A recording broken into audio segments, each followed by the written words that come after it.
Miarahaba tompoko lafinatra tompoko vavy dia akapalinina hatrany moa no alorana anao indray ny mety ho toetry ny andro ho an'ny 3 andro manaraka indray dia ny alahady ny alatsinainy ka hatramin'ny talata izany. Tsara ary ny manamarika hatrany fa dia ho an'ny 3 andro manaraka dia ny fifandimbiasana fandalovana rindrin-drahoana ato atsimon'ny nosy no tena andrafitra ny mety ho toetry ny andro izany hoe ny fisian'ny andian-javona vao marainina izany no ibantoerana amin'ny ankapobeny ao anatin'izay 3 andro izay indrindra moa fa dia amin'ny faritra avoatany.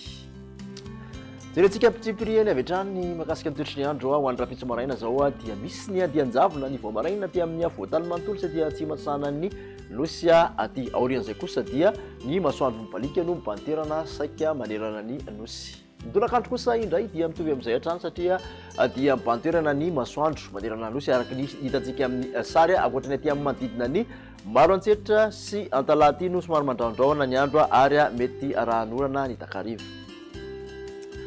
Raha ny tombotombona mahakasika ny maripana kosa indray dia nahitana fiakarany amin'ny ankapobeny aty amin'ny avoatany ny maripana ambony indrindra manodidina ny 4 ka hatramin'ny 20 degré celsius raha toka ny maripana ambany indrindra kosa dia somary midina raha ho an'ny vakana karatra manodidina ny 2 degré celsius. Aty amorontsiraka atsinanana izay maripana ambony indrindra izay dia manodidina ny 17 ka hatramin'ny 30 degré celsius 20 ka hatramin'ny 30 ny morontsiraka andrefan'ny nosy raha manderana nosy kosa nijerena dia any Antsoy aloha 30 degré celsius no mafana indrindra.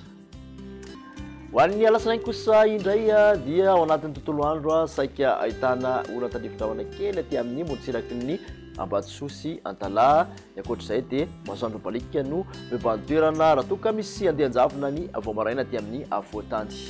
Ny maripana ho an'ny alatsinainy manodidina ny 13 ka hatramin'ny 20 degré celsius mafana indrindra aty amin'ny avoatany morontsiraka atsanana manodidina ny 20 ka hatramin'ny 30 ary 20 ka hatramin'ny 30 ihany koa aty amin'ny morontsiraka alefan'ny nosy any Madagasikarà sy Antsoy dia mahatratra 30 degré celsius ho an'ny alatsinainy. Amarantsika ny toetry ny andro ho an'ny talata kosa indray dia mbola maina hatrany manerana nosy hitataratra hatrany ny zavona vao maraina aty amin'ny avoatany sy atsanan'ny nosy aty aorian'izay kosa dia masoandro mipalika no mibantoerana. Raha ny maripana ho an'ny talata dia manodidina ny 17 ka hatramin'ny 17 degré celsius mafana indrindra aty amin'ny avoatany.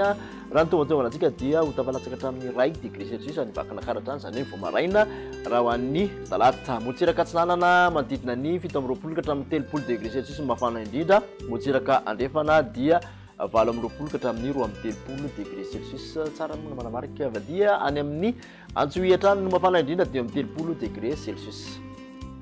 Makasitraka anao indray naraka izay hatrany farany dia manasa anao ary ho amin'ny manaraka indray. Veloma tompoko.